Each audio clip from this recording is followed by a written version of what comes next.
kami adalah kelompok 1 dari kelas industri meja kita. Mungkin bisa kita awali dengan perkenalan anggota kami satu persatu. Perkenalkan, nama saya Derajat Kusuma Adi, saya dari kelas 11 RPLP dan role saya di sini adalah sebagai backend developer. Dan tugas saya adalah mengerjakan server side project dari aplikasi ini.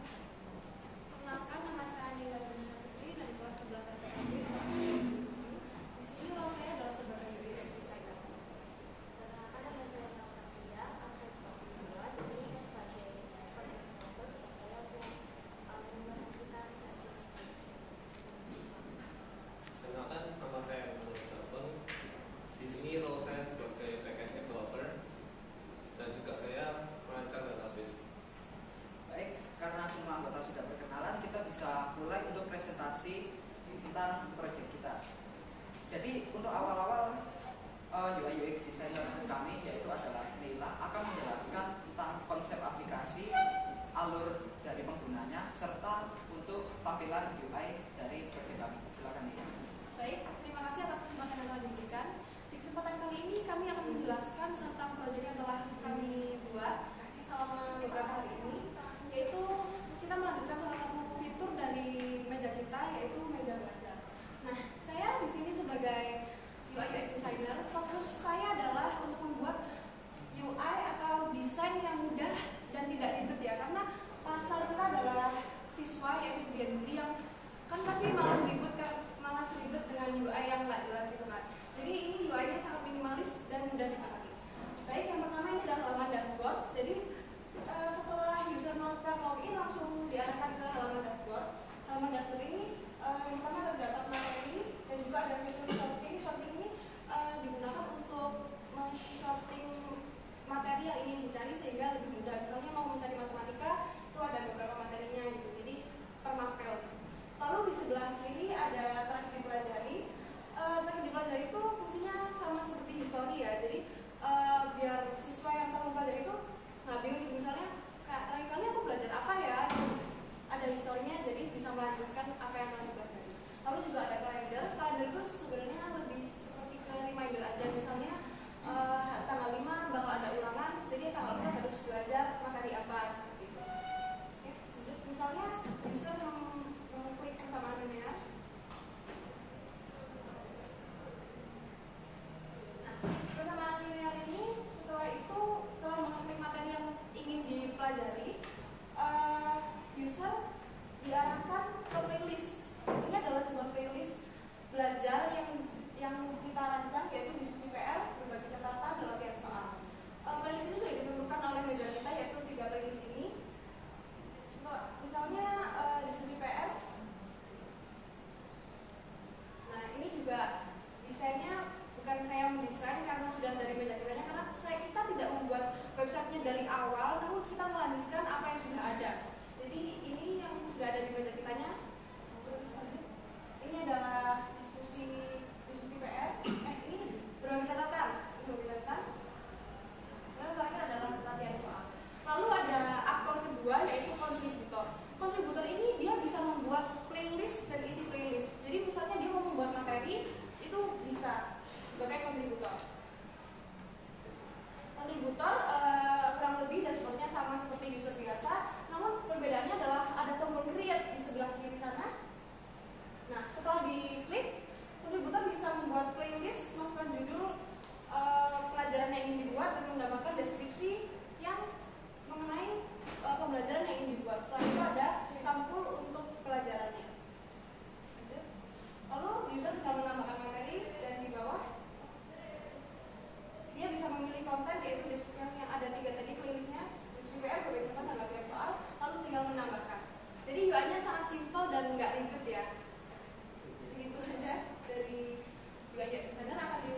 logic dari project saya kali ini.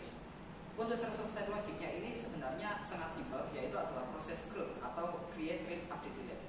Untuk yang belum familiar, create, read, update, delete itu adalah proses untuk membuat, membaca, mengedit, dan menghapus data yang ada pada basis data. Dan seperti yang dikatakan Jason tadi, sistem delete kami itu menggunakan soft delete. Jadi kalau misalnya ada data dihapus, datanya ini tidak benar-benar dihapus. Jadi masih bisa di restore kapan saja, seperti itu. Lalu kita akan masuk bagaimana server side logic ini bekerja di balik layarnya. Awal-awal kita akan membahas tentang pilihan teknologi yang kita gunakan. Jadi di sini untuk backend atau fungsional website-nya kita menggunakan bahasa TypeScript. Kenapa? Karena TypeScript ini memiliki fitur type safe, sehingga kita dalam proses development itu lebih mudah untuk mencari bug. Kalau misalnya ada kesalahan itu akan tampak lebih mudah seperti itu. Lalu sistem type safe ini itu juga berguna untuk keamanan, untuk cyber security. Misalnya ada input yang memungkinkan kita untuk melakukan hacking, misalnya injeksi atau mungkin manipulasi data seperti itu. Nah, dengan adanya TypeScript ini injection dan data manipulation tersebut itu juga bisa dilakukan karena dapat dengan mudah kita filter menggunakan fitur TypeScript dalam TypeScript. Nah, di atasnya TypeScript ini kami menggunakan framework Node.js yang bernama Express.js. Express.js ini adalah framework yang bisa dikatakan robust dan memiliki kecepatan. Kenapa kami bilang robust? Karena Express.js ini sudah digunakan oleh banyak developer selama lebih dari 1 dekade. Express.js ini rilis awalnya pada tahun 2010. Jadi benar-benar sangat battle tested untuk mengatasi website-website seperti ini. Tapi hanya dengan mengatakan bahwa framework ini cepat, TypeScript ini type safe, kan nggak mengatakan apa-apa ya. Kita perlu bukti. Nah, untuk buktinya kita memiliki laporan sebenarnya yang kami melakukan overload testing, di mana ada 10 user virtual yang dalam tanda kutip menyerang atau sebenarnya mengakses backend kami secara bersamaan. Dan di sini itu ada sekitar 1000 akses yang dilakukan dalam waktu 1 menit, dan setiap detik ada kurang lebih 50 request yang dilakukan. Tapi kecepatan respons dari server kami itu tidak melampaui dari 1500 milisekund. Itu yang paling lambat. Untuk rata-ratanya malah lebih cepat lagi, yaitu sekitar 185 milisekund. Jadi bisa kita lihat di sini adalah performance test report yang kami lakukan.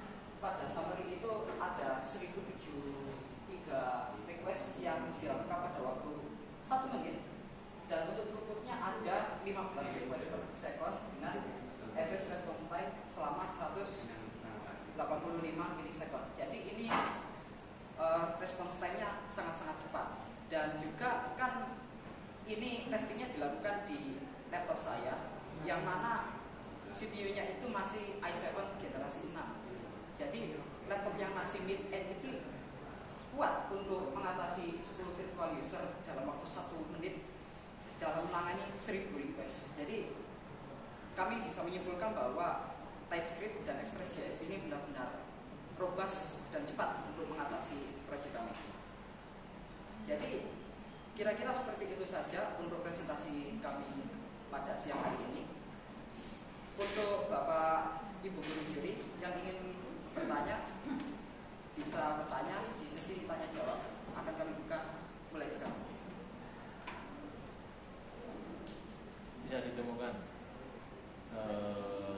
CRUD-nya. Di apa? CRUD-nya. Ditunjukkan. Nah, Baik. Postman. Postman.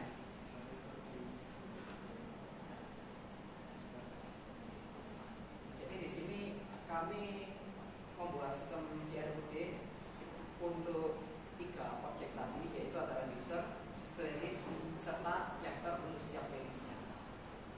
Bisa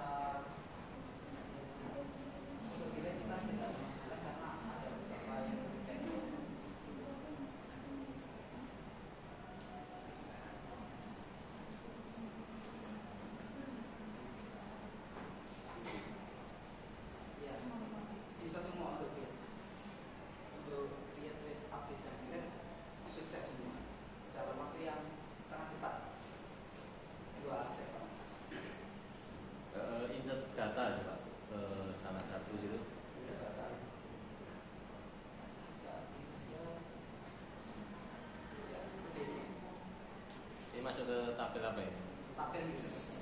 Coba lihat.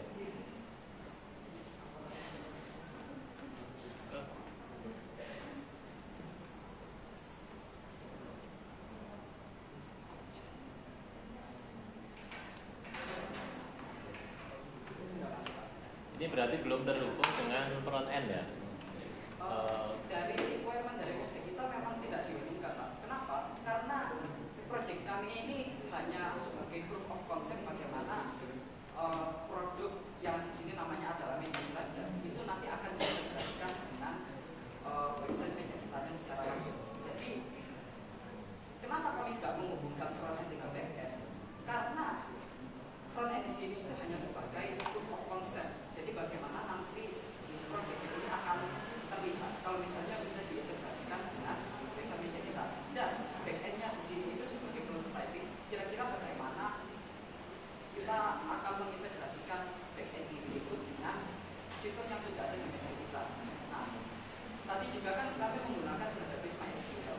Nah, ini sebenarnya bukan tanpa alasan karena website meja kita itu menggunakan database MySQL juga. Jadi nanti akan mudah untuk integrasi dengan website kita secara langsung. Jadi dari industri memang dibatasi tidak dihubungkan dengan front end. Benar. Tapi kalau misalkan disuruh menghubungkan antara back end, API sama front end itu bisa ya? Bisa. Ini masih prototype Benar. dari industri. Dan kami mengerjakannya dalam waktu 1 minggu. Baru minggu kemarin kami diberi proyek ini. Nah, minggu-minggu sebelumnya apa? Ngerjakan apa? Masih pematerian, Pak.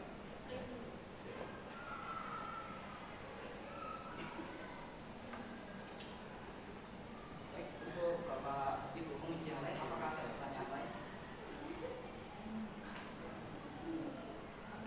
Kalau dari segi isi, nanti positif, semua dari yang kami umum ini dari penyampaian ya, memang sudah ada yang sudah bagus, itu belum dipertahankan, memang ada yang perlu juga harus belajar ya. Ini berapapun nanti menyampaikan, tolong fokus apa yang disampaikan, ya mau nanti untuk ya 17 ya, 17 tangannya sudah sampai terdetek ya, sudah nggak ada hubungannya dengan tangan kalian itu ya. Nanti orang akan ke sana, fokus apa yang kalian sampaikan, itu penting ya, nanti penyampaian ini penting ya. Ketika terus segala macam mau ditunjukkan, ya sebaik apapun yang kita bikin, tapi jalan penyampaian yang tidak pas ya, ini tidak ada penilaian tambah di situ. Itu penting nanti ya, kalau dilakukan, segala macam. Terus saya juga untuk yang tadi kedua, yang dimohon untuk style soal segala macam, ya juga ditambah segala macam. Untuk meyakinkan, ya kalau nanti kalian baru punya ini yang diberikan kepada pihak lain, nanti ya mereka mau memiliki, mau ikut nanti di situ untuk belajar dan sebagainya. Itu ya, belajar. Sebentar itu saja. Untuk logo tadi, gambar-gambarnya kucing itu tadi dari meja kita. Iya, Pak. Itu masuk dari meja kita. Namanya meja kita. Meja kita. Meja Kitty. Coba dikasih. Meja Kitty. Oh, kayaknya orang pas ini. Nah, Silver M itu. itu kan isi dalamnya aja ya, isinya aja ya. Ini rumahnya ini bahkan bagiannya rumahnya ya, dari meja kita semua.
LMS ya Pak? LMS lebih ke anu ya, open. enggak ya? Kalau kontributor karena materinya sudah sedikit. bisa diskusi PR. Ini adopsi dari apa yang Brandly, terus itu ya Brandly referensinya meja kita itu mungkin gabungan dari Brandly, dari apa jarak PR, jarak PR.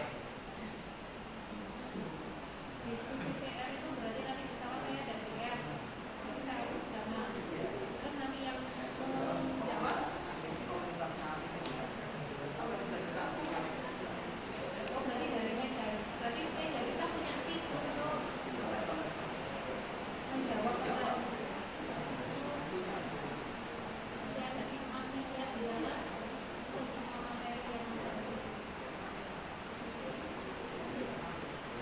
Yang kontributor tadi yang pasti bukan tadi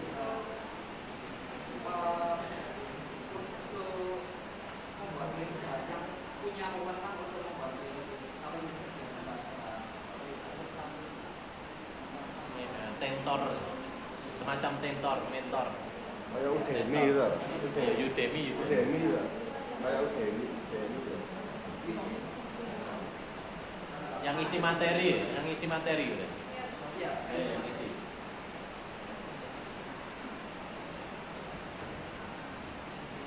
Meja siswa tadi apa? Meja belajar.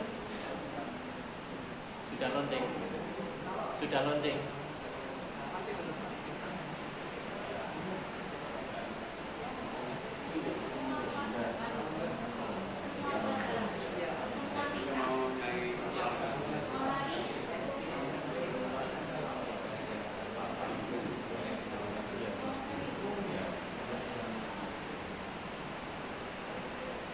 Ya, ruang guru itu punyanya meja kita, bukan? Di ruang guru ada meja. Di ruang guru ada. Meja Oh, meja kerja ya, meja kerja. Meja kerja. Meja kita.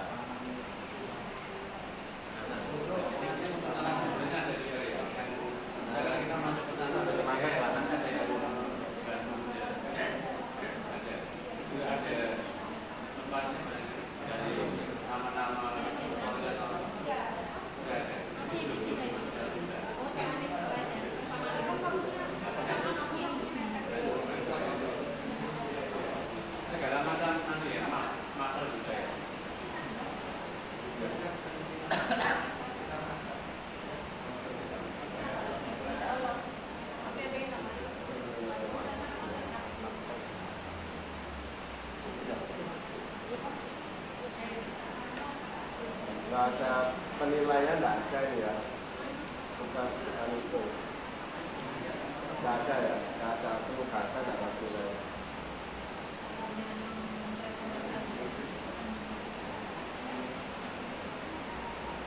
Kursus.